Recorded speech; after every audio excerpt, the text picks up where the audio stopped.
আপনারা কি মনে করবেন আমি জানি না, আমার নিজের বোন, নিজের মা, নিজের ভাবি মনে করে বলছি, আপনজন মনে করি। আমি চাই আপনারা সবাই জান্নাতি হন। শুধু নামাজ পড়ে রোজা রেখে কালো বোরকা পরে জীবনও জান্নাত যেতে পারবেন না। এই চারটা কাজ থাকাই লাগবে। এক নম্বরে ইদা সাররাতহু ইদা নাজারা ইলাইহা সাররাতহু, স্বামী যখন বাইরে থেকে বাড়িতে আসবে তাকে খুশি করা লাগবে। কথাবার্তা দিয়ে হোক, অভ্যর্থনা দিয়ে হোক, আচার ব্যবহার দিয়ে হোক, যেভাবেই হোক তাকে খুশি রাখা লাগবে যখন অন্তত বাইরে থেকে আসবে এই সময়টা। কারণ এই সময়টা পুরুষের জন্য একটা মারাত্মক সময়। এমনিতেই চাপ নিয়ে আসে বাইরে থেকে, আর এসে যদি আপনি শুরু করেন সেই যে কি বলে কটকটির মতো, তাহলে ও তো হাতের কাছে যা থাকবে সেটা দিয়ে আপনার ফিটাবে। এই জন্য হাদিসের প্রথম অংশ, যখন বাইরে থেকে আসবে কিভাবে আপনি তাকে খুশি করবেন আমি জানি না, আপনাকে আল্লাহ সেই ব্যবস্থা দিয়েছে, চেষ্টা করবেন 100 ভাগ। 2 নম্বরে ইদা গাবা আনহা হাফিজাতহু, ও যখন বাইরে যাবে তখন আপনার নিজেকে, আপনার স্বামীর সম্পদকে, স্বামীর সন্তানকে আপনি হেফাজতে রাখবেন। এটা আজ 100 জনের প্রায় অন্তত 95টা মেয়েদের ভেতরে পাওয়া যায় না। স্বামী বাইরে গেলে মনে হয় যে উনি দিন পেয়েছে। কোথায় কোথায় কার সাথে লাইন করে আল্লাহ জানে আর সে জানে। এটা বন্ধ করা লাগবে। 3 নম্বরে ওয়াতুইনু আলা দীনি যাওজাতিহা, এটাই আসল বিষয়। আপনার স্বামী যদি দিনের কাজ করে, ইসলামের কাজ করে, মানবতার সেবা করে, তাহলে তাকে ছাড় দেবেন, সময় দেবেন, তাকে অন্তত তাকে উৎসাহ দেবেন। ঠিক আছে, তুমি যা করছো আমি সময় দিলাম, আমার কষ্ট হলেও। আপনি কিয়ামতে জান্নাতের 8টা দরজায় এই কাজের কারণে খোলা পাবেন। সুবহানাল্লাহি ওয়া বিহামদিহি। খাদিজাতুল কুবরার কথা বলছিলাম যে তাকে আল্লাহ জান্নাত বানিয়ে, ঘর বানিয়ে নিজে পাঠিয়ে দিয়েছেন সুসংবাদ দিয়ে, যে এইটা তার জন্য আলাদা একটা ঘর। অথচ তিনি জীবনে নামাজ পড়েননি 1 ওয়াক্ত, রোজা রাখেননি জীবনে একটাও, হজও করেনি একবারও, যাকাতও দেয়নি জীবনে। অথচ এই বিধানগুলো সব খাদিজার ইন্তেকালের পরে নাজিল হওয়া।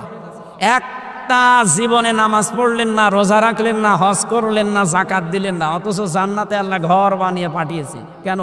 একটাই কারণ, তিনি তার স্বামীকে সাহায্য করেছিলেন। তার জীবনের যা ছিল সব স্বামীর পায়ে দিয়েছিলেন। আপনার তো আমি দেওয়ার জন্য না, শুধু একটু সাপোর্ট দেওয়ার জন্য বলছি।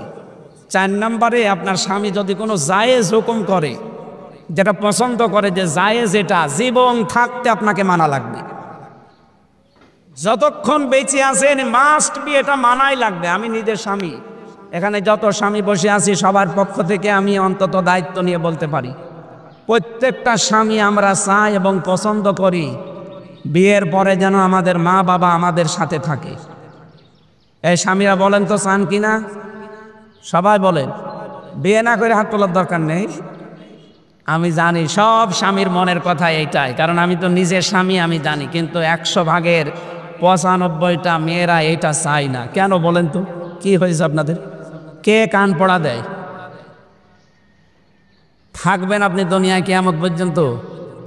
খুব বেশি হলে এখানে আমরা যারা আছি, আর খুব বেশি হলো 50 বছর পরে কেউ এখানে থাকবেন না, সব মাটির নিচে যাবেন।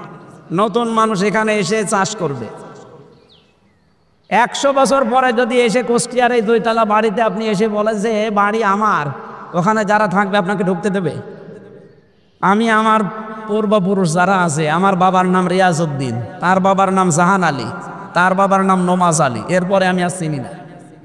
হ্যাঁ, সত্যি কথা বলছি, আমি আর চিনি না, কারণ আমার আর জানা নেই। এখন যদি নমাজ আলীর বাপ এসে আমার কুষ্টিয়ারে বাড়ি দেখে বলে এ বাড়ি আমার, আমি বানিয়েছিলাম, ওনার দাঁত মুখ রাখবো? সব করে ফেলবো না?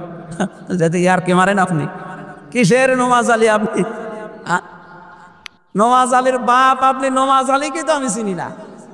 এই জন্যে কার কান পড়া নিয়ে, কার খুশি মতো বা কোন আনন্দ করার জন্য আপনি এগুলো করেন আমি জানি না। আপনি আশা করছি এই কথাটা মেনে নেবেন। স্বামী যদি জায়েজ যেটা উনি পছন্দ করছে, আপনি পছন্দ করবেন না কেন? আমার সাথে যে জল্লাদ ছিল, এখন ওর 30 বছর জেল। শাহজাহান জল্লাদ মরে যাওয়ার পরেও দায়িত্ব পেয়েছে ইলিয়াস, চট্টগ্রামে বাড়ি, কেন্দ্রীয় কারাগারে আছে, এখন ফাঁসি দেয়। তো এই লোকটা আমার কাছে এসে একদিন কাঁদছিল আর বলছিল ফাঁসির ওই কন্ডেম ছিল, জীবনের কাহিনীটা, কেন জেলে আছে। 17 বছর সৌদি আরবে ছিল, দেশে আসার পরে বিয়ে করেছি, বোর সাথে শাশুড়ির মিল নেই। খালি বলে যে ওদের আলাদা করে দেন, ওদেরকে মানে মাইনাস করে দেন, অথবা অন্য জায়গায় পাঠিয়ে দেন, আমি এদের সাথে থাকবো না। এই শুধু কথা বলতে গেলে এইটা। বলছে আমার টাকা একটা মাকে আমার বোনকে দিলে ওর মন পাওয়া যায় না, খালি জ্ঞানজাম করে আমার সাথে। একদিন একটু ওই সতর্ক করার জন্য, সংশোধন করার জন্য একটা থাপ্পড় দিয়েছি। এক থাপ্পড়ে ও ছাতা মরে গেছে, মানে একটু জোরে লেগেছিল মনে হয়, মরে গেছে। এখন ওর মা বাবা দিয়েছে মামলা, মার্ডার মামলা। এই যে আমি আজ 30 বছর এখন আমার জেল।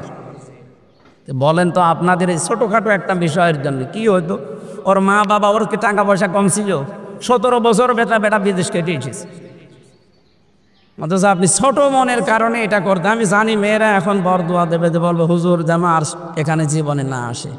আমার আর আসার দরকার নেই, এটা আমি চাই আপনারা যেন বেঁচে চান, কিয়ামতে ধরা খেয়ে যাবেন। কিন্তু স্বামী যেটা পছন্দ করে যদি জায়েজ হয়, জীবন থাকতে আপনাকে মানা লাগবে।